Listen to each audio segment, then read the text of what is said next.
Good evening to every one of you present here. I extend my hearty welcome to all of you to the third day of our 7-day national webinar on gender equality, a prerequisite for sustainable development, organized by the Center for Women Empowerment and Women Studies of Manonmaniam Sundaranar University in collaboration with Regional Association for Women Studies. It's our pleasure to have the Secretary, Professor Mani Megalai, the Secretary of Regional Association for Women Studies with us. May I request you, ma'am, to welcome the gathering and also the resource person, ma'am. Yeah, thank you very much for the third day program, and I'm happy that the program is going smoothly, and more and more participants are joining. And I also thank from bottom of my heart Dr. Revati for all her efforts in rendering the technical support and collaborating with RAS. And we have today Professor Dr. Srinivasa Rao. He's head of the Department of History of our own university, my own colleague. He's going to talk on science and technology and gender concerns towards sustainable development. Very, very important topic. And that is his specialization also. And he is currently the head of the Department of History, Bharadas University, and he had his PhD from IIT Madras and MA MPhil from Central University of Hyderabad. And as of now, he has 12 years of teaching experience and produced 2 PhDs and guiding 6 PhDs. With his specialization on science and technology, he did mention that he got interest when he was working there in University of Hyderabad, and his interest or to explore working on technology and colonialism, potential of technology as an agent of social transformation. So that is the perspective in which he has been working, and he would always be talking in an alternative perspective, and would certainly be enjoying today his discourse. And he also exposed on history of technology of South India, and more importantly, the subaltern technologies, caste, women, development studies, social exclusion, and cinema, which are all the areas where he's been working, and he has been publishing papers and books on these areas. So there are very, very few researchers, particularly young researchers, working on such subaltern technologies and subaltern issues per se. And I'm happy that my own colleague, Dr. Rao, has been working and specializing exclusively on this area, and he's gaining momentum and known person on this to work, who is working in this area, and also sought after person to talk on that. He has been associated with various professional bodies as a life member, particularly to mention a few, member of the Society for the History of Technology, USA, short, member of the Laila Institute of Social Science Training and Research, India, South Indian History Congress life member, and the Indian History Congress also. And as a university professor, he has been into various board of studies, both PG and in UG, to various colleges and universities, and he has been regularly organizing seminars and conferences, getting funds from training programs, also awareness programs from Human Rights Commission and other such DST, etc. And he has also been, as I already pointed out, sought after person to invite for delivering lectures, and he has delivered more than 120 invited lectures, and it is going in this pandemic also. He must be, even now he is doing, and I myself invited him twice or thrice during these 4-5 months, and so he has been on that wheel. And with this credentials and sincere commitment, he has also been given various administrative responsibilities here in the university, in Bharadas University, and he is a coordinator of Environment Club, online courses there in the Department of History. He is also the currently warden, deputy warden, and BDU cycles, and MAC coordinator for the department, and the EC member of Green and Clean Initiative, BDU, and coordinator of external activities, and controller of coordinator of exams. And he also did serve as principal in charge some time at Bharadas University's Model College, Vadaranyam, Nagapattinam, for from 30th to July. But for his research interest and commitment, he felt that the principalship would be not much suiting him to concentrate on research, and therefore he voluntarily came back, and otherwise he would have been continuing as principal. And he's also librarian and the department charge there in the department and City Club, etc. In now residential tutor also for the Bhavani Hostel. He has publications done both in books and articles in books and also edited books and books as such. One of the major contributions is Subaltern Speaks on Contemporary India, Kataru, Chennai. It was published in 2020. And you could see him not necessarily publication in this form.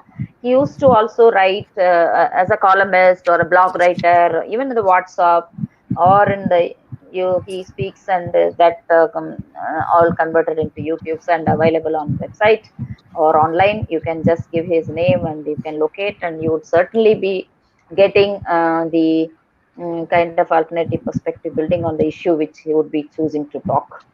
And there are more than 10 articles published, and he also a recipient of some awards, notably the International Scholar of Short, January 8th, December 2009, and also Best Library User Award, Academic Year 2018-19 from Vargas University. So people who are working would not necessarily be bothering about the CV, because many a time you won't even bring whatever you're doing. You may not be bringing the CV. Sometimes people ask CV, then I'll really be struggling to you, and that is the case with Rao also. I just contacted him 5 minutes back. Please send us short CV because I am also given the or taken the responsibility in a few minutes, as I was expecting Dr. Shubha to do this, but she was not reachable. And even Dr. Revati also contacted her, and then she said she is not available. And so I thought that if it is a few lines, it will be helpful, but he didn't do that. I think like me, I also always have that website. I'll just inform that it is available on the website, so something like that. Anyway, I think I have done justice to bring whatever he has been contributing. But apart from that, I've been observing Rao as a person who is constantly be concerned with the subaltern issues, the issues of the marginalized, socially marginalized, including women, and also contributing whatever capacity possible. And he's also a fighter for the rights, and to a certain extent we succeed in the academic um, context, given the current context of the academia. But still I'm only hopeful that in the years to come, he is a very young assistant professor. He would certainly be contributing and bringing change and transformation in the years to come. So with these words, I invite Dr. Rao to speak on the topic science and technology, gender concerns towards sustainable development. Welcome, Dr. Rao. And I also welcome all the participants who are here to attend this 7-day program. And I also thank, once again, I welcome Dr. Revati, who is handling the technical aspect also. Thank you very much. Thank you, ma'am, Yeah, over to for Rao. introducing the research person. And the information which you have said about the Professor Rao is only in addition to what I have mailed you.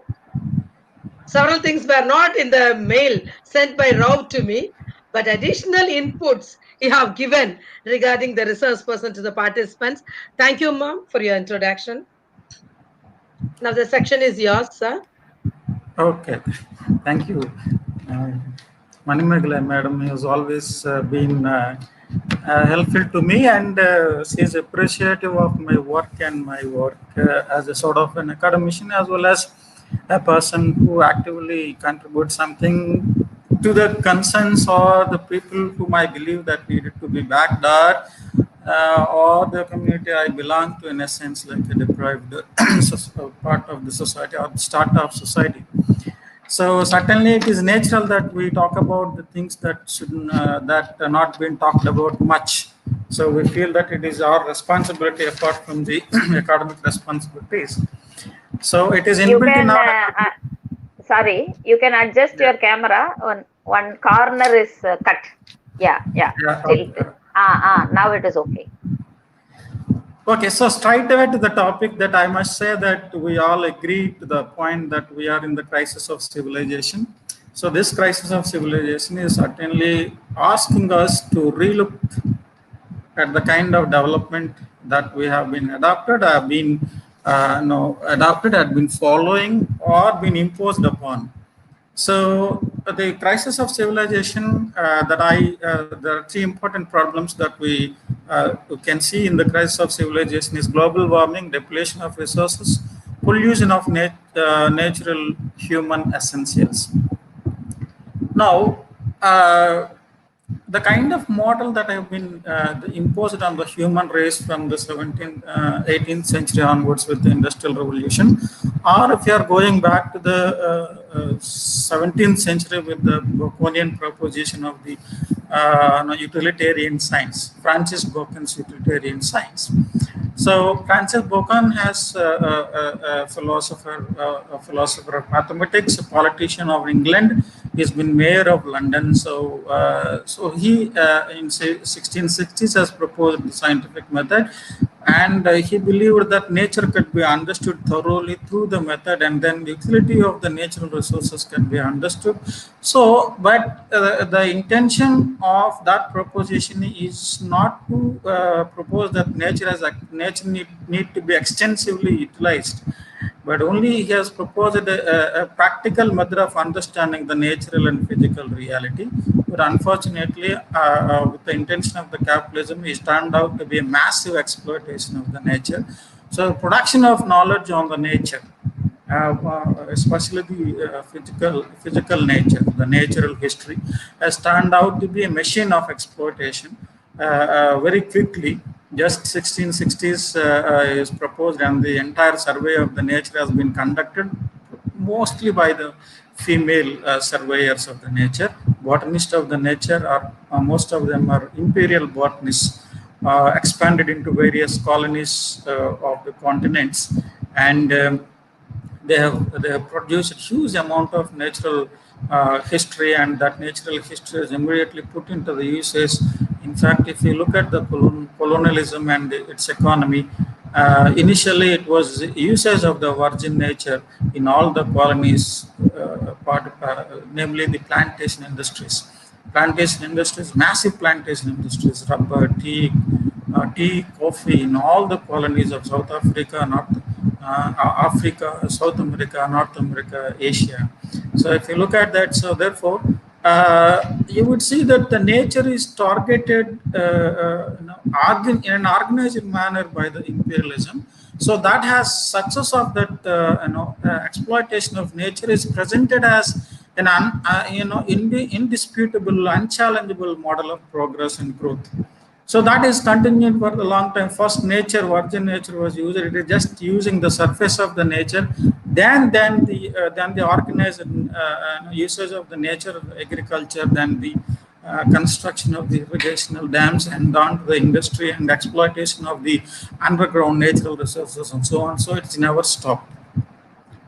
So because of that, so 200 years of continuous exploitation of the nature, usage of the nature, what we call the Baconian science, has led to the global crisis of civilization that we have been facing today: global warming, depletion of resources, pollution of natural human essentials. So now this is the model. Whether we like it or not, certainly we have been only discussion and debate on the problems of the model are started in 1950s, but we're still it's not been successful. Only the human society, which has been opposing the model, only cornered certain governments and then led to the creation of the national, international institutions to reduce the pace of the development or create certain legislations in order to reduce or control the speed of the development or protect some unprotected areas which could be under the danger of the expansion of the development and so on and so forth. Yet that is not enough. So therefore, basic problem in this model of development that we I've been talking about in 1950s, critical of from 1950s, providing alternatives from 1950s, looking for the alternatives, generating alternatives from various cultures which are already dead because of the fast expansion of the large-scale industrial or technological development. Some of the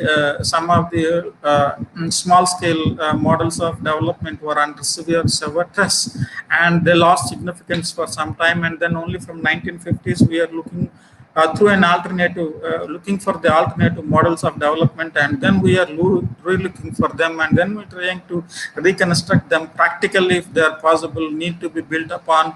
So therefore, like that, we only in 1950s we started.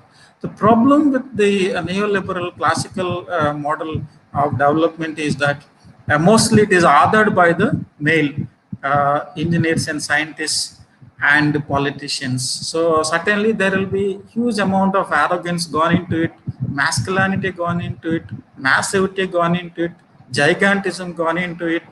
So masculinity, maturity, arrogance, all this comes together, and they're without allowing us to see the negativity of these mass scale, huge scale structures. They have been presented as symbols of progress to the civilization. So that certainly has led to the sort of a past consumption of the nature. In 2017, according to a report, human society is consuming the nature or the natural resources, a ration that is the ration of sources supposed to be for 1 year as being consumed in just 7 months.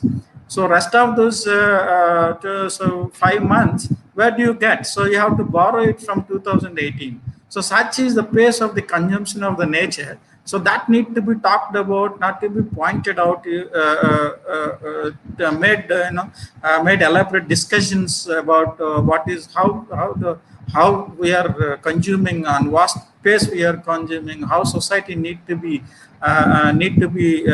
educated or made conscious of what is happening, what would happen to the future, what about the posterity. So therefore, if you look at the small girls talking about their future on the world stages, whenever these environmental and climate change meetings are taking place, you would wonder certainly that is their future who are talking about. Greta Thunberg would be a greatest challenge to the entire political leaders of this world. So that you would not, a small girl would be challenging the entire political leadership of this world. We would not have thought about it, but that is what is happening. So she has every right to question Donald Trump or anybody if they are still believing that they have every right to exploit the nature with the pace that they are going on. So certainly this, what is the problem with the present model that I've already talked about is the presentation of massivity, gigantism, and masculinity inbuilt into the large-scale scientific and technological project as equal to that of symbols of progress, or is equal to that progress. Now let us say Periyar and Ambedkar are also believed, Nehru also believed that the amount of material would be produced through the development, the amount of democracy would also take place in distribution of wealth and distribution of materials. But the development of India, if you look at the development of India from 1950s onwards, it doesn't look like so. So if that is the case, say if Nehru was so careful about adopting a model that could have been democratized the entire India, why from 1960s onwards there would be Chipko movement where women have played a dominant role. So the amount of material produced, the amount of wealth created through the large-scale technological projects and large-scale scientific project is not actually resulting in democratization of the economic resource or democratization of wealth and so on and so forth. So the model that is proposed as a symbol of progress or the creator, a machine of the progress, is happened to be the model that allows the accumulation of wealth in the powerful communities of the civilized country and the world. So if you look at the development model today, that it is a model that actually allows the countries like India to stay in the bottom of hunger index? How do you understand that? See, the democracy could have been resulted without any serious efforts, but we are fighting for democracy here. So, a country that celebrated as the largest democracy in the world, but it stays 94 out of 107 countries that participated or indexed in the hunger index. So, how do you understand that? So, there is a serious problem in the distribution of wealth that is created from the model that we have adopted, that model that we are told that there is no other option except this model. So such a model need to be countered, such a model need to be discussed and debated, whether the alternative models are immediately proposed or not from 1950s, or alternative models are being asked for when every time when Madhapatkar has opposed Narmada, the Sardar Sarovar Dam, she was asked, what nonsense are you saying? Where is the alternative model? She, of course, proposed alternative model, but the dominant policy makers in the society, the dominant engineers and scientists in country would not agree to that model. They would laugh at that model. But however, last decade we are realizing that there is no other go to explore the alternative models. We are exploring, of course. So if you look at that, it's a small question that I wanted to ask, just to debate whether it is possible or not, whether that is the case or not, we do not know. But since the most of the technological and scientific products were invented and created and presented to the world and nations, the size and massivity has become so natural and common to these technological and scientific projects. Had these projects, technological and scientific projects, are designed and created by women, would the then would the development could have been a decentralized development from very beginning, or could they have been lesser in size, or could they have been resulted in lesser consumption of the nature? I think so. Yet one cannot, what one cannot guarantee is that even if the women were authors of the scientific projects or the creators of the scientific projects, what happens ultimately is the accumulation of wealth always is in the hands of those dominant communities and dominant sections of the society. Whether the wealth is being created or material being created from the small scale scientific technological projects or large scale scientific technological projects, eventually the accumulation of wealth, the appropriation of wealth is being in the hands of those small sections, powerful small sections of the society. That is what the irony of the situation from the industrial revolution. The producers, the creators of the wealth are, of course, the depressed and the helpless and distressed. But the wealth is being accumulated in the people who do not do much. So therefore, one has to look from the experience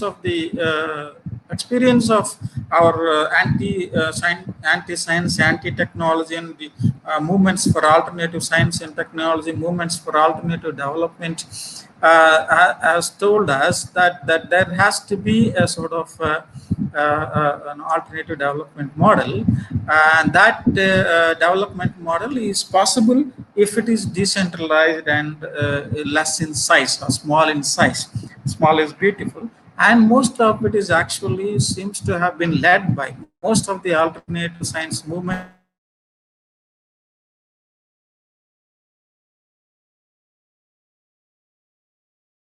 led by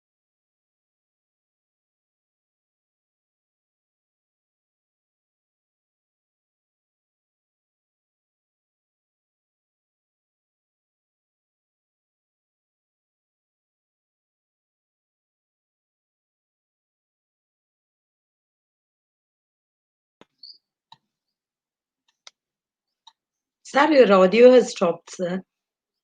Sir? I'm sorry, so some technical problem. Okay, sir. Okay. So most of these alternative movements, anti-science movements, anti-technology movements seems to have been led by, of course, most of these movements most of them are led by the women activists. Though there are women, like there are male participation as also you can see on large scale, but dominantly most of the anti-science and anti-technology pro-alternative movements are led by the women. So that actually gives us a scope, because I believe that the dominant model of development needed to be handed over to the women leadership. The participation of the women at the policy level, at the designing level, at the invention level, and the implementation level, if more women is more in that area, uh, the the amount of democracy, the amount of inclusivity, which will be much more higher compared to that of if the men leadership dominates the development models throughout the world. Not only I am suggesting this to India, so the leadership has to be taken over in two ways. It has to be, first, the countering has to be continued, started from the Chipko movement in India. If you look at the case of India, started from the Chipko movement till today, there is the alternative movement, or the anti-science and technology movement is being led by women. There is no doubt in that. From Sarala Devi to that of Vandana Siva, from Madhav Patkar to that of Aruna Roy, from Sunit Narayan to Sonia Suri, and so a whole lot of leadership, women leadership have taken over. But however, they were only, at this point in time, they were only cultivating or generating the alternative narratives, and practically they were also working about alternative models, not only creating alternative narratives, producing alternative narratives by criticizing the large-scale technological development or the large-scale model of economy. At the same time, simultaneously, apart from criticizing, they were also presenting the alternative models of development. So all these women certainly have been playing a great role. So what I propose is that as long as male dominates the development model, it's going to be destructive. It's going to be disastrous. It's going to be violent. So I'm not saying that as soon as women takes over the leadership of the development, the amount of production is going to be less, so that there will be hunger, this, that. This is all nonsense. So one has to look at that. It's only, decentralized development does not result in lesser production. That is only that narrative being countered by these alternative narratives, being countered by the neoliberal forces in order to make their large-scale models survive. See, the amount of, as I already pointed out, the amount of material or wealth produced is not resulting in creating democracy. If that point is already proved over 300 years, or 250 years, nearly 300 years. So what is the point in making the argument that bigger the development and bigger the democracy, or bigger the progress, or larger the progress? No, that would never be taken accepted for a long time. So we are already in the middle of alternative models of development that we are not able to accept, because that would be dangerous for the neoliberal model of economy, that they would never agree to those kind of models. They want always massive, large scale. That massivity results in progress. Massivity results in progress. It doesn't result in progress. Massivity results in creating huge amount of wealth, but that amount of wealth, not even 25% of that wealth is going into the society for the distribution, to distribute among the needed communities in the society. So the massive the production, the massive the accumulation of wealth, that is what the logic is. So we are seeing less number of millionaires, more number of poor people in the world. So how that is happening? So it is time for the proponents of the neoliberal model of economy to understand that they were already at the verge of certainly getting defeated in course of time. Probably another 10 years, if I have to make a prediction, that certainly that model will be put to severe stress. I've been observing a whole lot of Vandana Shiva's proposals or Madha Patkar's proposals of alternative model of development being tested, and huge amount of success rate is also being claimed. And even whether you wanted to believe it or not in alternative models of development, there is no other go, because of, if you have heard that Stephen Hawking has told to the world that the human race has only has 100 years left in this world, not because the planet Earth is going to die, but the habitational conditions are going to be worse for the biological species. So therefore, if you continue to follow the model of the development that we have adopted so far, if you continue to follow that model, certainly the Earth is going to be inhabitable, and we cannot live in the Earth. Conditions would be worse. That's what Stephen Hawking said. So, if such is the condition, no matter who the person who is promoting the neoliberal economic model, he or she has to agree to the point that we have reached a stage where you have to reduce the pace of development, the excessive consumption of the nature. All these two needs to be drastically brought down. Otherwise, we'll have. So, therefore, such a model needed to be handed over to the women leadership. So, if you look at from 1950s throughout the world, the more number of women leaders, more number of women activists have involved in proposing the alternative compared to that of the male. Male are there, of course. Anil Agarwal is one of the prominent environmentalists with whom and Sunita Narayan has worked for a very long time. However, the leadership, the huge amount of leadership that you can see in the world is coming from female activists, but they were also killed for that law. Huge number of environmentalists were killed, female environmentalists killed throughout the world. In 2017, it was 122 female environmental activists were killed in the world. So like that, the counter to the opposition to the neoliberal economy is also very violent. It is resulting in deaths. So that proves that they would not easily accept the alternative models. They would fight back. Their fight back. They would not fight back in a human fashion, because they have the ability of eliminating the opposition. Where they work with governments, they're backed by corporations. Corporations are, no need to say they are criminals. So government agencies also joins along with them. So therefore, such a situation needs to be seen in the context where we are at today. So the point at where we are today, I don't think we can allow the situation to go on, and we need to look at the alternative model more vigorously. Such models we talked about, I'll be mentioning few women. Of course, I've mentioned them in course of time. Vandana Shiva, Medha Patkar, Soni Sori, and Sunita Narayan.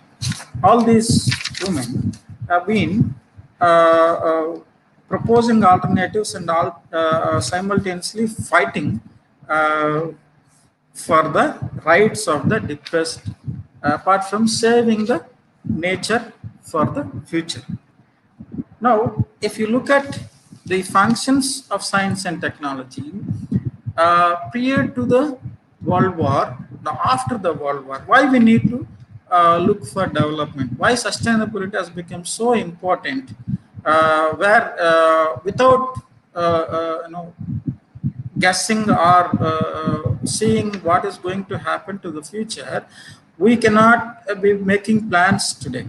As I told you about the Greta Thunberg, Greta Thunberg is not talking about present; she is talking about future. So is Madha Patkar, so is Vandana Shiva, so is Sunita Narayan, so is Soni Sori.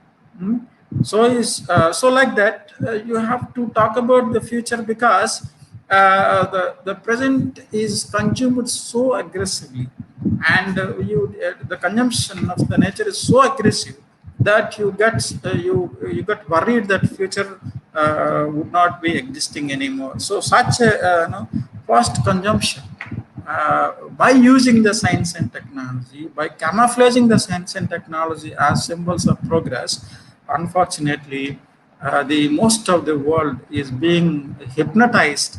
People of the world are being hypnotized by not realistically telling that negativity or the negative application of science and technology just for the creation of wealth, and that too to be accumulated by very few, not to be distributed, or not to address the problems of the large scale people who are suffering from hunger. The amount of food that we have created already out of a green revolution, we know today that despite we have hunger deaths in UP here and there, we have a minister is already recently died, Ram Vilas Paswan, says that the production of the rice in huge amount, in huge quantity, and that storing them in the FCI godowns has become meaningless. When a person, not even a single person should be dying out of hunger, but a minister says that if you give the rice for free, then that promotes laziness. And mind you, such a statement is absurd and unfair, because the person, a small kid who died, her mother could have been worked hard for small amount of food 3 times in a day. She is the hard worker who have created that material. This minister, whoever it been, could have been had no role in producing that material, which has to go into our stomach.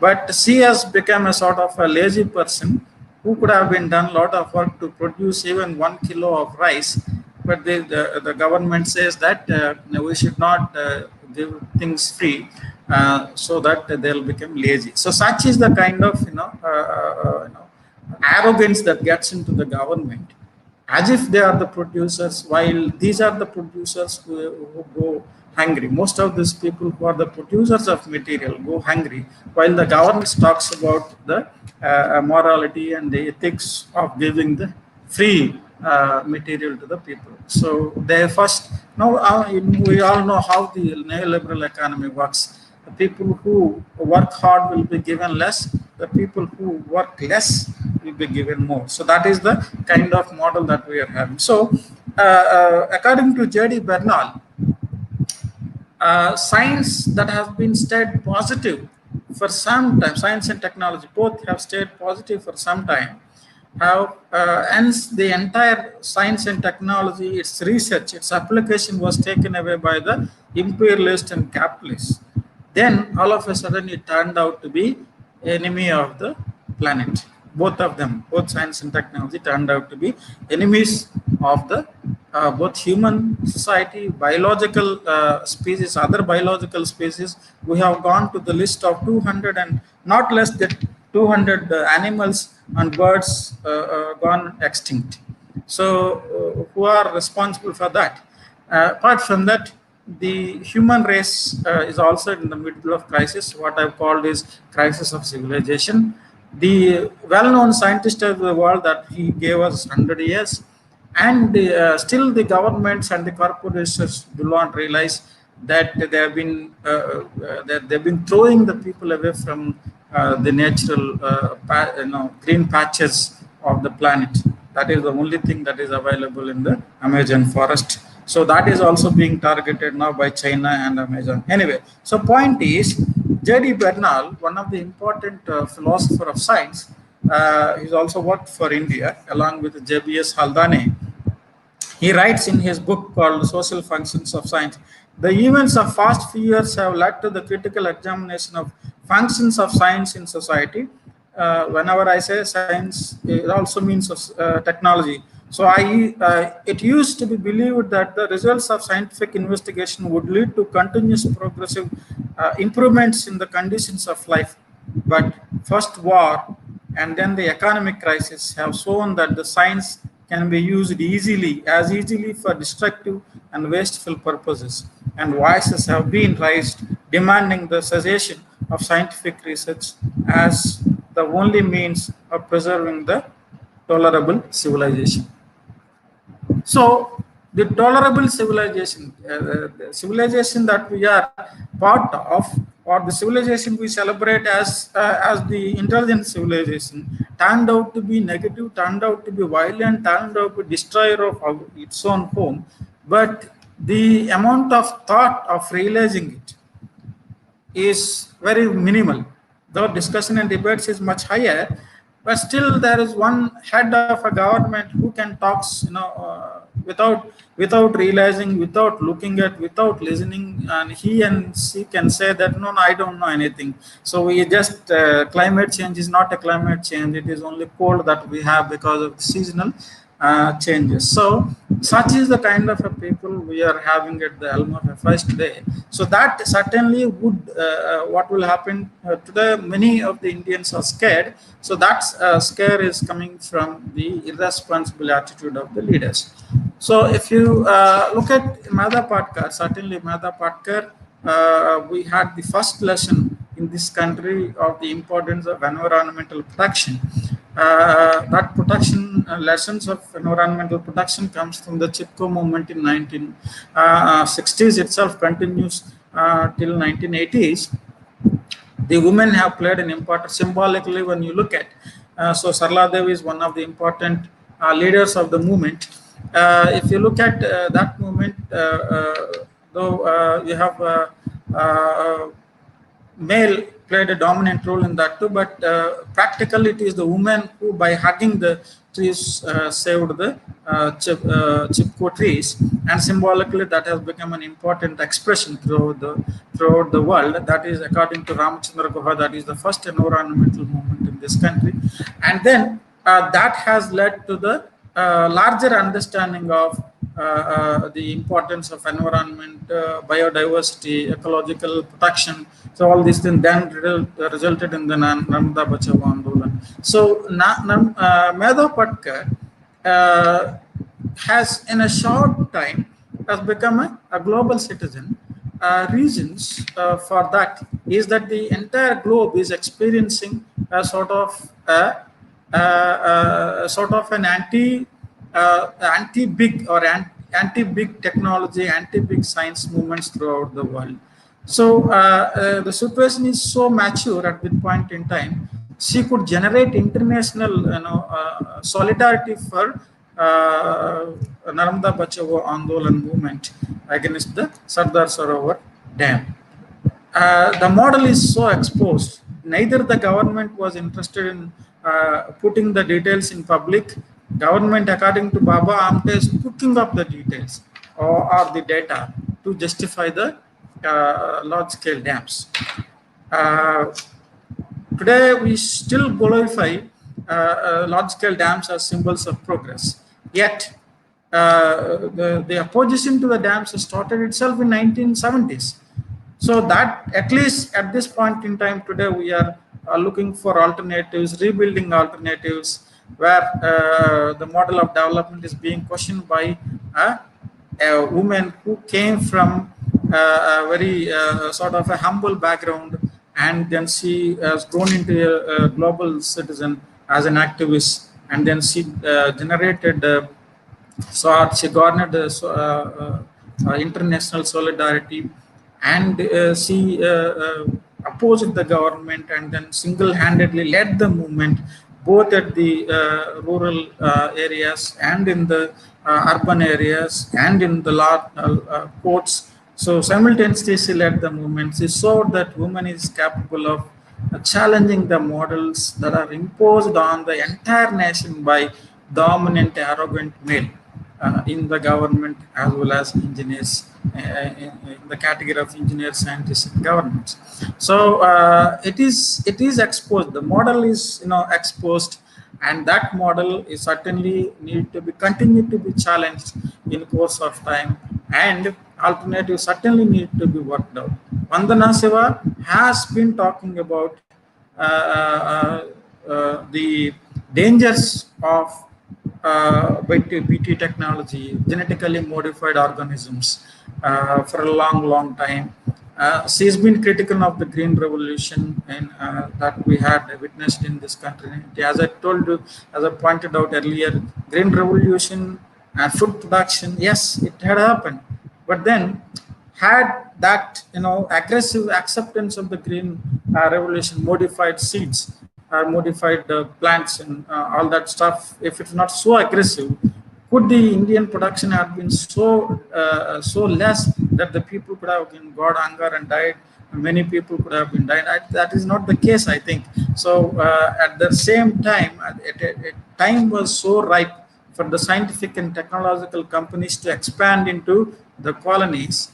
At this point in time in 1960s and 70s, it was the time where the explosion is going on. So technology has been transferred throughout the world. So at this point in time, the Bhopal gas tragedy, we can go back to that point in time. In fact, the Bhopal gas factory was started as part of the Green Revolution. And if you look at the irresponsibility of the Dow company, we can understand that what was the intention of production of fertilizers. It is intention is to sell the chemical. Biotechnology was so high at that point of time. The chemical industry was so high at that point in time. They have to market their technology here and there. So the companies were expanding exponentially into all continents at that point in time. So there is no stopping. Government will be bribed. Government will be bribed to the extent that they would not say no. Arjun Singh, what he did, that he could not stop the man who is flying away from the country because after the Bhopal gas tragedy. So that is the power of the corporations. The Green Revolution, though it has produced production that was needed, quote unquote, but it cannot be the criticism on it cannot be dismissed as some kind of an unscientific attitude. In fact, Vandana Shiva, once she was in 2004, she took a tour to the South Europe, from that of Greece to that of France. At that point in time, she has promoted the traditional seed-based agriculture, opposing the GMO foods or GMO seeds. And at this point in time, later, her popularity was grown so much that she has wrote so many books exposing the corporations like Monsanto, and that has resulted in the Monsanto roping some scientists in order to develop a counter narrative and criticize him against her, saying that she is unscientific in her attitude. Without biotechnology, the population of the world cannot be fed. But if you look at today, that the examples of the non-fertilizer agricultural production is increasing throughout the world. People at various levels, through institutions level, on terrace, on their agricultural fields, there are people who have been leaving lucrative jobs and coming out of the corporate jobs and companies and starting the organic farm agriculture. So here and there is plenty of examples throughout the world. In India also, if you look at, so certainly these arguments of that she is unscientific and the organic farming is impossible, and without fertilizers agriculture is impossible. Such a kind of an argument is nothing but an argument that is sponsored by the biotechnology corporations. There is no doubt in that. So we have been all looking at examples how many examples are successfully. You can see the information of the successful examples are in the public domain. In course of time, certainly, as I told you, that if we continue to continue to oppose the neoliberal scientific and technological projects or policies, there will be a huge turnaround. And then it has to be, as I told you, it has to be that for the sake of the kids who are just 10 years now, it is the right of Greta Thunberg or the children of her age to question the world leadership that, look, you cannot go on like this. It is my right to have the future. You cannot eliminate my future. So such is the kind of a situation that we're going to have. All these companies, but unfortunately, point is the success rate of the anti-science, anti-technology movements is becoming lesser in a sense, though. But I think I am hopeful that a huge number of the alternative institutions are emerging, international movements are coming together, networks of these alternative movements or anti-science technology movements are growing in numbers. So therefore, eventually they will be brought to the control. So without women taking over the development model or the science and technology as a tools of development, science and technology are going to be left out horses, uncontrolled horses. They will eliminate, certainly they will eliminate the future of the posterity, and we all have to feel as criminals in the world. So we are all criminals if we are silent about the way the development is taking place, the way the neoliberal economy is silencing the people. As I told you that in 2017, 122 environmentalists have been killed in various levels. Among them, the indigenous tribal communities, the aboriginal tribal communities, Amazon, or 10 among them. So that is the irony that today the neoliberal economy is penetrating into the areas where, and I must tell you, 5 of them are women in the Amazon environmental activists. 5 of them are women out of 10 who have been eliminated by the corporations, who have been fighting to save the rainforest for the future. So the neoliberal economy is going deep into, because whatever is available is already explored and consumed. So unexplored areas have to be targeted. Soni Soria, they mentioned the name I was mentioning, a tribal woman who have been attacked in Jharkhand for against the state and the corporations. She has been fighting. She is with Aam Aadmi Party for some time. She was attacked with acid and she was in hospital for some time. So she talks about, she does not agree with the model of development that is imposed on the tribal communities by the government or corporations. So she agrees to the kind of education that is given to the tribal children about the Vikas. Vikas is equal to development. She says that her idea of development is different from Jal, Jameen, Jungle. So in the very idea of development she has, or her people would have, is that they have to live within the existing pristine nature by surviving within that with the lesser consumption of resources. Not that if they allow this entire area under their feet, which is actually minerally rich, to be taken over by the government and corporations, they lose the survival. So she says that is not the development we wanted. It is our home, the area where they are living. Soni Sori says it is our home. The kind of development model that is imposed on them is not the development model that we want. It is the model that's where we live, where we protect, and where we consume. So that has to exist. Something has to exist to survive. So very existence is a question. So where do we go? So therefore, she opposes the very preliminary model of development that is being proposed by the government, being educated to the children of the tribals, saying that our children are wrongly educated on the development of the mainlanders. He uses the word mainlanders. So they are imposing on the tribal children and saying this tribal children is asking for development. So we are telling that is not the development. So for us, jungle has to exist to develop or to survive. First of all, develop is the next question, but you have to survive. So that is the kind of alternative models are coming.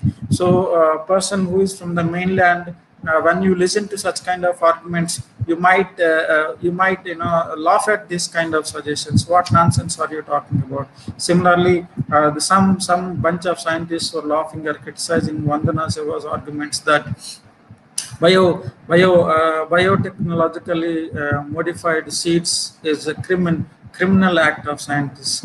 So that is not at all needed. If you have the variety of seeds that are available throughout the world, if they're saved and they're reused, would lead to a kind of a democratic agriculture instead of monoculture, where the farmer become a slave of the company.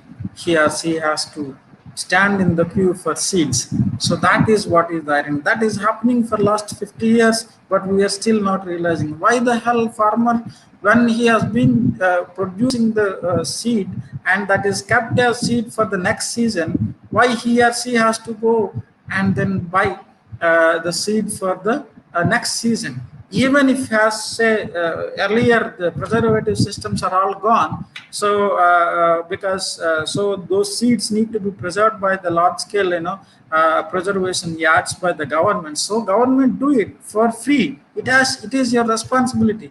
You cannot sell the seeds to the farmer from whom you are buying. Government is not producing the seeds. Government is just buying the seeds in the form of grains one season, and they are re-given as seeds in another season. So it is government responsibility to provide seeds at free of cost if you want at the minimal cost. But you cannot make them to the slaves of corporations. But unfortunately, that is the kind of a situation we are having.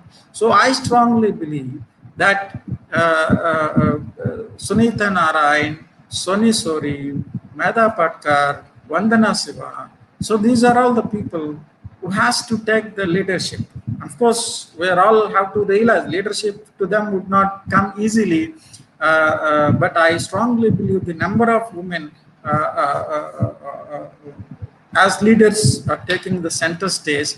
One example, as I told you, that this girl, Greta Thunberg, though whether she will be successful or not, but look at that, there is not many male leaders who are actually coming forward to save the environment or the planet. But she's a small girl coming, so that's a symbolic development in future that she would take. Men seems to believe that whatever you talk, there is no other alternative except creation of huge amount of wealth. That there, most of the men, if not all men, most of the men, not all men. So therefore, woman, I believe, certainly is mother of nature. So she has the ability to protect the nature, and anti-alternative model arguments and narratives are all is a conspiracy of the governments and corporations to defeat the purpose and defeat the intentions of the women activists, who are very seriously believe and very seriously experimented that these models are possible. We are already seeing it. Kudumaramatu in Tamil Nadu, why are we talking about? We could have been said to ourselves, look, Kudumaramatu, which was actually old storage capacity, storage system of water, is a nonsensical idea. We all what we need is a big reservoirs. So then why are we doing Kudumaramatu? There is a certain amount of realization to agree to that whatever was earlier was there. If it is practically revivable, we have to revive it. That realization has already come. and the work is going on in that direction. But then men are arrogant. No, they would not agree to that.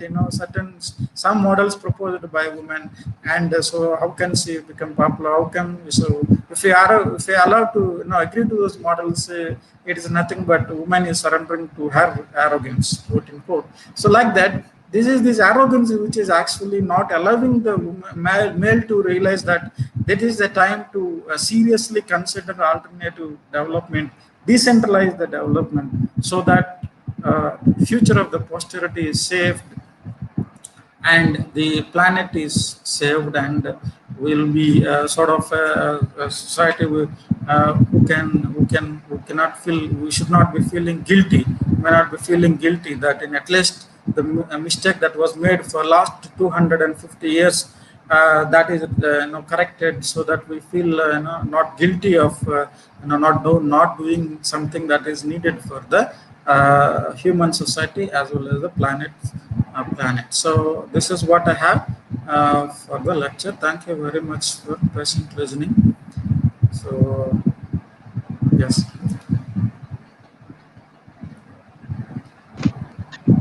Now, Yes, sir. that round, yeah.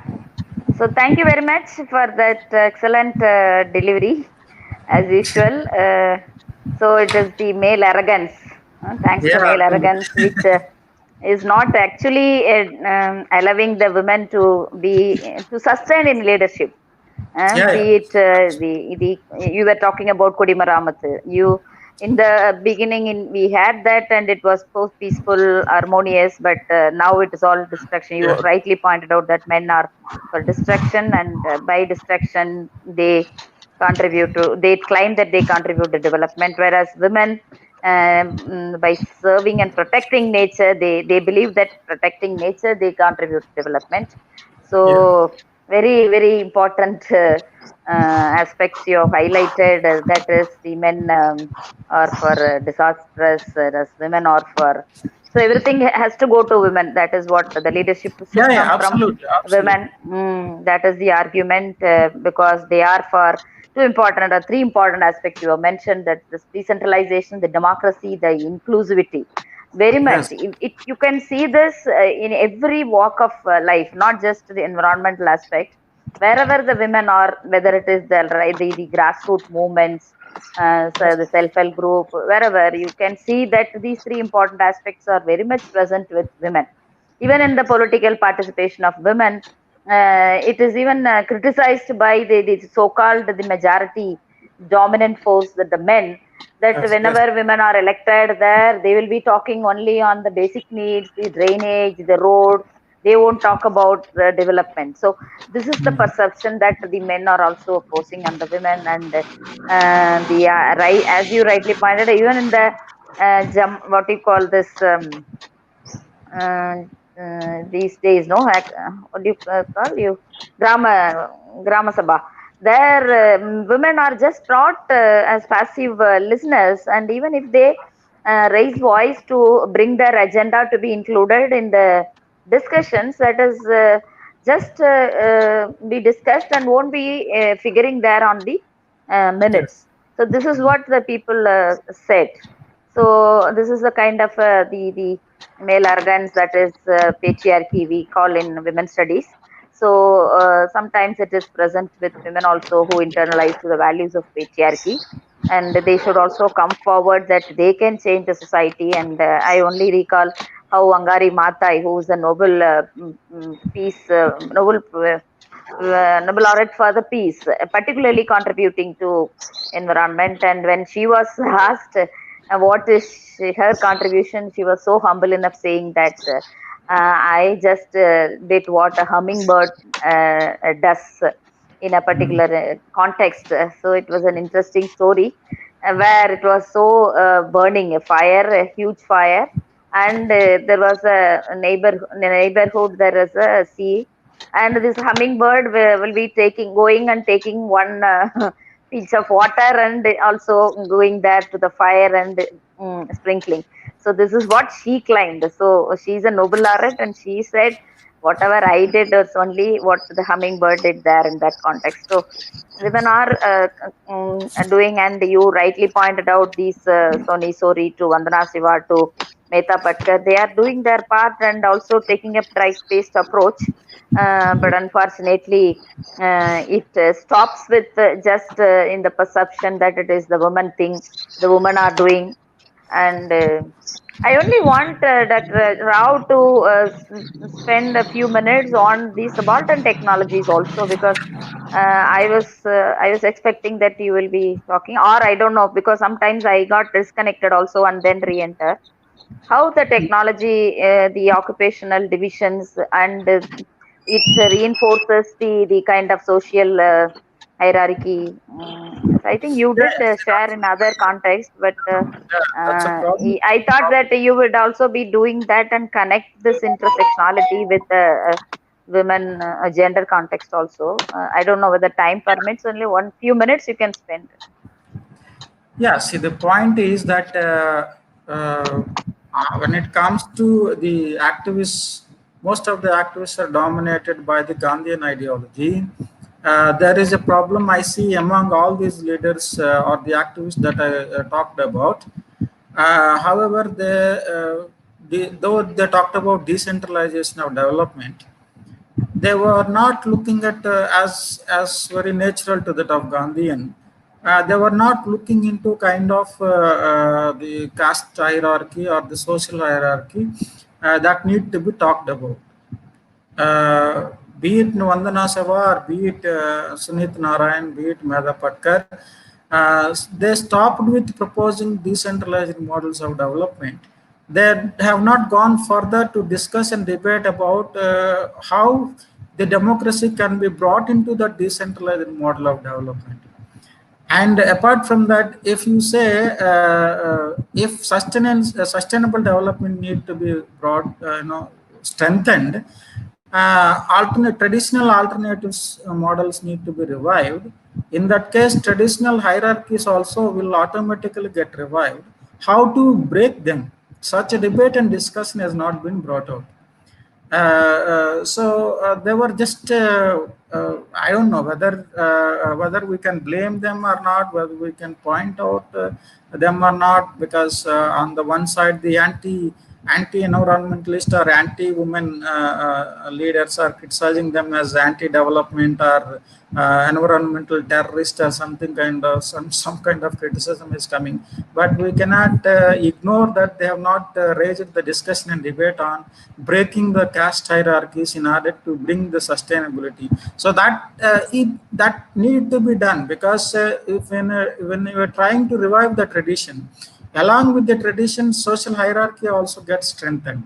So for example, if there is a cobbler, and if you say cobbler need to be only a Arundhati, and in the process of modernization, a small scale modernization of that profession, would it need to be stayed with him or her only, that is the Arundhatiyar, or it can be taken over by someone who is not belongs to that community, or the modernization of such sustainable occupation would modernization of that would eliminate the taboo that is attached to the Arundhatiyar as a person who is supposed to be traditionally doing the leather work.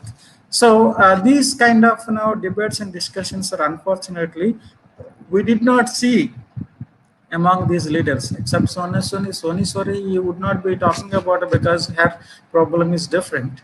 But the mainstream environmental activists have not carried out that debate and discussion. So, but when you talk about small scale tradition-based occupations as the models, revive them as models of sustainable development, there is a huge scope for that. But however, there is a danger that along with such a revival, like the Rajaji did, along with that revival, we would have a serious problem of re-strengthening of the caste hierarchy. If we try to consciously work on that area to try to bring them back, you have to decastize the caste-based hierarchies. Decasteization is important. So that decasteization need to be carried out very aggressively, intensively. So it has to be done with a plan by the government. So if you are, say, reviving say leather factory, for example, where slippers are made, you have to intentionally call everybody for employment into that. So one should not feel that it is only reserved for Arundhathiyars or Madigas in Andhra, Arundhathiyars in Tamil Nadu. So such an intentional, breaking of the hierarchies need to be done. Otherwise, automatically, naturally, it would not happen. Today we still talking about that Brahmins. Some of the Brahmins are talking about on videos are saying that if you're doing your own caste-based occupation, what is the problem? So somebody came and asked me. I suggested them what is your occupation? So this is my occupation. Then why are you asking your son to go to work in a factory? Why don't you promote your own caste occupation or something like that? So that is actually, if a person is intentionally, so consciously choosing that as an option, but society need to change at that point in time. Society need to change. That means the taboo that is attached to that caste occupation at least need to be eliminated, at least by behavior. That is not happening. But instead of what is happening is that justification and glorification of the caste-based occupation. So most of the subaltern technologies are unfortunately got stuck up in the caste hierarchy. Despite the modernization carried out, the taboo that is attached to them is not going away. That I have seen in my project, as I have told you, in Tamil Nadu. Most of the taboo that is attached to it is not, unfortunately, going. The huge amount of modernization was carried out in subaltern technologies, but the taboo was not going away. So therefore, it is the government consciously has to carry out the decasteization of these subaltern technologies. Then only they certainly will have the ability. They have the ability of providing or becoming sustainable models of development. I strongly believe that. Yeah, that is beautiful explanation for that, Dr. Rao. In Yeah. fact, decarbonisation, there is any connection you see in corporatization and decarbonisation. In fact, I could see in some of these urban context, the making slippers are all, or the manufacturing companies are all owned by the some of the other communities, and their workers are also not necessarily the traditionally doing communities, be it that or the saloon running or dry cleaning. I don't think that the same old the washerman communities are doing the same. So things are Yeah. changing, but as you rightly claim that the traditional that danger is also there. If you reinforce, I mean, it will re-strengthen the casteization, caste hierarchy and work. So that danger is also there, as you rightly pointed out, Rajaji. But to certain extent, urbanization, urban focus has paid dividends in terms of changing this hierarchy. Recently, there was a study, I think Geeta and others we were discussing. In Chennai, if you go, whether it is Chennai or any Cosmod metros, the people are, that whether it is domestic servant or any other such categories, they are all not necessarily the so-called other communities. Even the socially marginalized communities are found, and the so-called upper caste communities are not questioning at all their community background, etc. So things are changing. That is what we were discussing. But the strong argument that in the neoliberal context, it is different, and they are not for this. What Gandhi said, mass production, not sorry, by production by mass, not production, mass production. That's what I was telling. So all these, I think you strongly underline that women's leadership will be better, but there is a disconnect also, as you pointed out, that why they haven't touched upon this decasteization and this one work. So I think they have to focus on that also. and I don't Yeah. know what is the constraint, what is actually the priorities, how they missed working on this. Even Mehta Patkar and Yeah. others, they were up. Yeah, say that the I'm afraid. Yeah. discussion has not gone to that level. She went to the cooking, so small villages in the Gujarat, Maharashtra, and Madhya Pradesh. Yet I have not seen much of a discussion taking place. But anyway, so the kind of problems that she was dealing was not actually was not an anti-dam movement. So that probably the opportunity to debate and discuss on the subaltern technologies and caste-based occupations may be very less. But however, I would say Emma, when she was discussing about alternative models of development, certainly this would have come to the debate and discussion. But I have not seen much of a discussion carried out by the most of the Gandhian. That's a point. Most of the Gandhians, they do not go beyond a point. That is the thing. That even that is the case with Vandana Shiv also. About the point that corporatization of the caste-based occupations or traditional occupations, yes, that is the danger. But the point is that such a corporation uh, uh, need to be opposed, but it has to be allowed. Sort of modernization is needed. A government model of modernization held by the corporates, not corporations. So corporatization of the traditional occupations, in a democratic country, what is your problem if I allow a company to modernize a production? Whether it is traditional or not, that is none of your business, one would say. But the point is that when, say, the same argument of deindustrialization, when the government of colonial government was deindustrializing India, simultaneously deindustrialization is also taking place. That is the weavers of the cotton industry or the handlooms are losing their jobs. Same argument can be applied here. So two things need to be taken care. Modernization need to be carried out, not at the cost of people who have been depending upon losing the employment or livelihoods. So it has to be carried out by the government on a cooperative model where all the people would come together, and at the same time this is the opportunity for the government to decastize also. Debate and discussion cannot be now all the people, because I went to a Salem to a leather factory started by the government. Most of them are Arundhatiyars, except the machine operators and so it is a relocation of the caste-based occupation from the homes of the Arundhatiyars in Salem into a factory. Just that most of them are working in a small one big place. That's it. So decasteization process did not take place. It's a government-sponsored modernization project, but the intention was to provide or give life to the traditional occupation, probably to give life, continuous work to the people who are depending upon such an occupation. But the government has not decastized that occupation. It has not allowed non-Arundhatiyars or not promoted. It's not the question of allowing. It has not. It should promote consciously. This is symbolically or consciously government has to do it.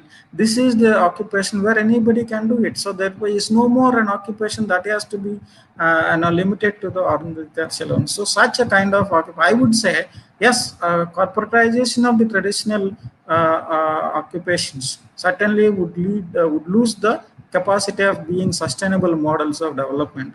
Therefore, corporatization, not corporatization, corporatization of models, but along with it, given the Indian caste system, you have to decastize those occupations also simultaneously. Yeah, very nice. I think we should also give scope for the participants to raise questions. Dr. Revati, please. Is there any questions raised No, there on the ma'am. chat box, or No, either ma'am. whether No, they're no, ma'am. No, ma'am. Nobody okay? has raised Okay. any questions. Very, very strong issues, as in the last Dr. Rao was mentioning. So almost even government sponsored is helping to sustain the caste only, not decasteization, but casteism. And so unfortunate that such focus is not given. by people who are also in the front line to fight against their rights. And I'm afraid whether Dr. Rao, whether there is deliberate attempt that these particular community people are also wanted to not to lose their jobs because they are yet to get recognized. This maintaining whether it is upper caste means okay, this job is for you, so you won't allow others to come. Similarly, is it, I don't know, because you've been working on this, is that these kind of jobs, traditional jobs which are divided to different communities, are also they are keen in retaining themselves to this work, or it is forced, even including the state, which is also as rightly pointed out in the Salem context. Yeah, yeah. So I think there are all those points you have mentioned is that they naturally feel that it belongs to us. So in homes itself, because I went through some of the colonies in Salem, their colonies. In homes itself, there is certain amount of modernization taking place.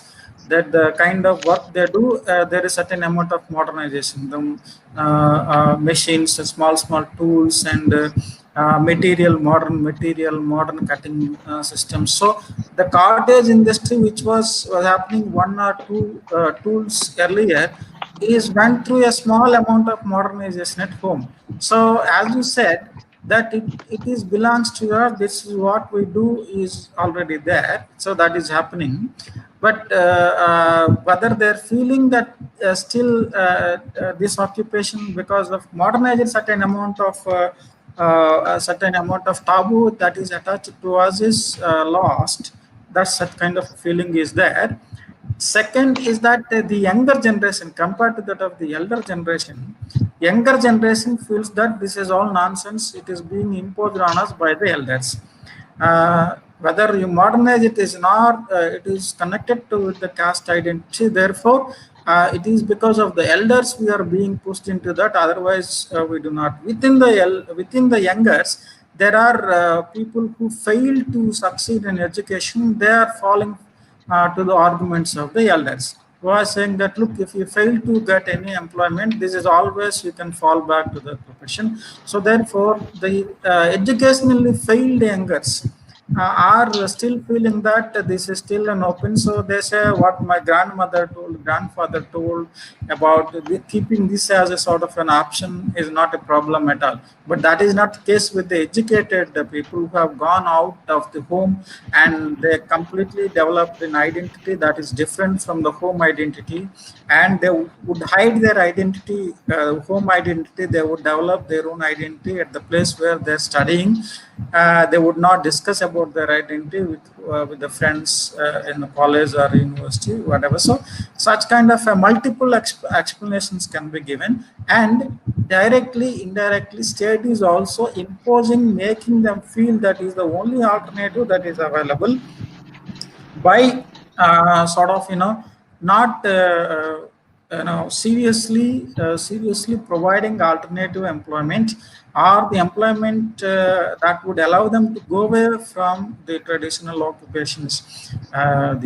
Say for example, Arundhati hours as part of SC, if they are provided, if the reservation policy is fully implemented without any violation of it, or the educational access to the Dharandhita is much more higher, certainly the amount of younger sticking to that would be much lesser, and you would not have the failed. So you can see the kind of education we have, the kind of education they are accessible, the kind of success they will have. Most of the Arundhatiyars are going through the government-sponsored education from the primary level to the college level. Certainly, they are actually not so successful in their education. So, if they have good education, they will have employment, government-sponsored employment. Otherwise, they will not have. The Thing, modern. I don't know whether you have watched this movie Pariyerum Perumal. Yeah, That yeah, was yeah. portrayed, portrayed very much as whatever you have told here. Okay. Mhm. Yeah. So there are Except multiple that explanations for that. younger generation is for diversion. Yes, But yes. unfortunately, the NEP is also reinforcing this. As you rightly pointed out, Yes. the failed students will always be encouraged by the elders to come back to their own traditional Yes. occupation. Yes. So that is what this NEP is looking for, I believe. Very Mm. much emphasizing the national new education policy also. Yeah, yeah, that is the Okay. point. So there's serious problem there in Yeah. Okay, I think it's already 1.5 hours. Thanks, Dr. yeah. Rao. You have exactly completed at 1 hour, and we now it's a discussion. If Yeah. there is any other questions by Dr. Revati from Revati or other side, otherwise we can close. There is one question at present raised by Tirupura Sundari. For a chance of reducing or removal of caste It's not clear, madam. It is breaking, Dr. Revati. We are not able to hear. multiple inequalities in our country? If so, how many work issues? Question is completely not audible. Can Yeah. you can you repeat it? You just type it in the chat box if you want. You can. So, Is in the chat box, sir. For a country like Yeah. India, will there be mm, a chance of reducing or removing of caste or race? Multiple inequalities in India. How many years will it take to do away with it? yeah, that's removal of the caste at many point in time, like when two 18 years girls and boys are killed for. So always you get the feeling that it's not going to be over at any future, in near future. So I think, as Gandhi, Ambedkar pointed out, it is state of mind. Caste is the state of mind. It is very difficult to be removed, and when it is connected to the political, capturing the political power, social prestige, caste identities would never go. Caste would never go. Annihilation of the caste, Ambedkar was very optimistic that it would happen, but still we have been fighting. So the amount of change that took place in the minds of the people is quite ignorable. It's not huge, quite ignorable. It's not huge. So urban areas can be presented as something positive, but however, as long as my identity is not known, you'll be very comfortable with me. So it is, see, apart from what is happening, the invisible traditional, visible traditional, somebody's music is on. So, okay, so the invisible, visible untouchability or visible caste discrimination is existing simultaneously along with a very sophisticated invisible caste discrimination that is taking place. So both are showing their head at the same time. That is very ironic. Is that they're so educated, where you have to feel sad that the educated himself or herself are generating the modes of humiliating the people from the lower caste or lower strata of the society, whether it is racial or caste. Say when a person from a person with a black skin color or a dark skin color is publicly humiliated in the name of comedy, where the race would never go, and we don't see it as racial. Whenever we wanted to see it as race, some kind of a, regional identity, we celebrate that, black skin, for example. Vivek in one Shivaji, I think Vivek in this யாரை பத்தி பேசுற black color அப்படின்னு சொல்லும்போது, we feel that he is celebrating the dark skin as a regional identity. But if you look, most of the comedians and the kind of dialogues they play on them, they use against each other, like Senthil, Vadivel, and Goundamani. If you look at that, the humiliation in the name of skin color is so normalized that you don't feel that it is racial. There is one comedy scene where the Vadiveli's sister is actually, for her Goundamani and Sendil competed. That entire scene is so humiliating to a woman that we don't see that we are the director kept a woman in the center, and each and every dialogue is so humiliating to that woman, and she don't open her mouth except at the end of mama. That's what she says, and for that also the government says again throws comment. So like that, the racial humiliation or racial discrimination is normalized in the society through literature, entertainment, and even cinema, novels, and so on and so forth. We don't feel that in India racial discrimination is visible. So is the caste discrimination. Caste discrimination, despite that, so many videos are in the public domain, where Tamil Nadu itself is that when you are entering into the touchable village, you have to remove the chappal and walk. After crossing it, you have to again wear them. So this is the kind of 2020 India or 2020 modern Tamil Nadu. So where all these things, I would say that why we are not actually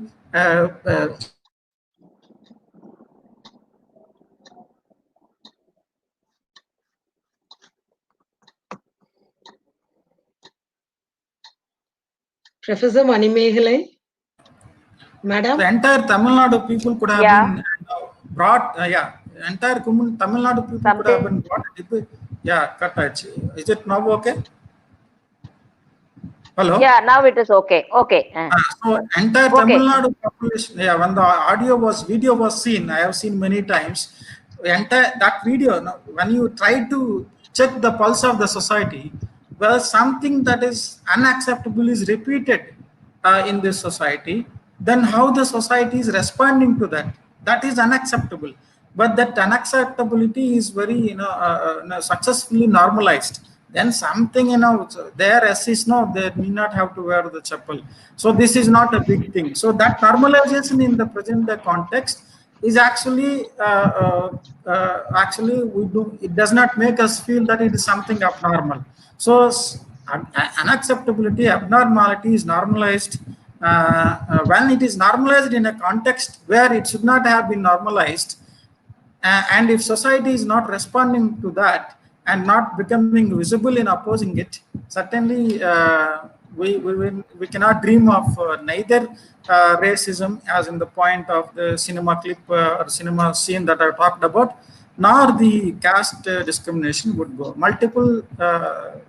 Multiple discrimination would continue to, multiple inequalities would continue to flourish in this country. Society has to react angrily. Yeah. Society has to see that how in the at this point in time, 2020, you are demanding a person belongs to Tamil community, Dalit community, to remove the chapel and you cross over the touchable area, and then after that you go. So as soon as such a video has emerged, if you do not know, that is fine. As soon as such a video emerged, all the entire Tamil society, which has believed that the untouchability is unacceptable, would have been angrily responded, demanded the government that the village, in that village, such a scene would never be repeated. But then we have just shared it and then made some comments, and then we feel that no, things are not going to change. Thank you, Dr. Rao. It's really heavy-hearted notes. In fact, in the 20th century only, 21st century only, we also met with even the dead body not to go via the. I don't even agree the touchable street. What is that untouchable and untouchable street? So unfortunate that they went to the court. They kept the body for 3 days. That because their street was not okay. It was so fully worn out, and they wanted to cross this area, but it was not accepted. And even after the court order, they didn't act. It was a what I should say. Even the court order, they didn't contempt of court also. So this is what and as you rightly pointed out, the anger doesn't come as you expected. So unfortunate. Yeah. So what is ironic is that when the illegal is already, certain acts or behavior as declared as illegal.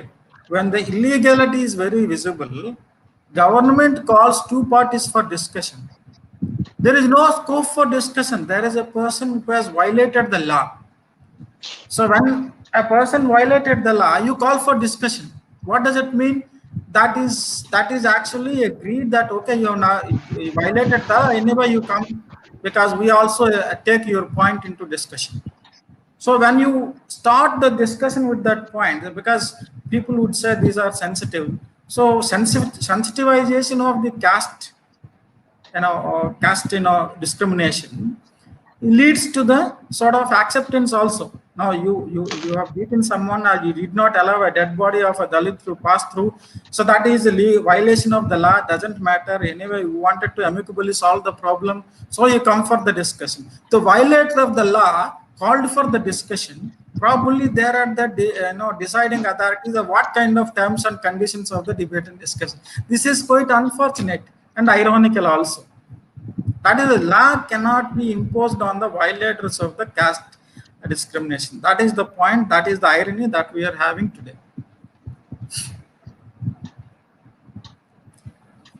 Yeah, thank you very much, Dr. Yeah. Rao. We have to have a lot of discussions to go, but unfortunately the time is a constraint. Dr. Revati, please. Thank you, Professor Srinivasa Rao, for your informative section and your enlightening section. And thank you, Professor Manimegale, Madam, for having spared your time for nearly 1.5 hours with us. Thank you, ma'am, for all your support. Thank you, my dear participants, for your encouragement, for your participation in all our programs. Expecting all the participants tomorrow by 5 p.m. Thank you, ma'am. Thank you. Thank Yeah, you very thank much. you. Thank you, madam. So on behalf of us, I would like to thank Dr. Rao for enlightening the participants on the very, very important issues of gender, caste, environment, and the sustainable development. I think people would have got some thinking, and they may continue to think over that and work on in future. Pleasure is Thank you very mine. much. Thank you. Thank you. Yeah.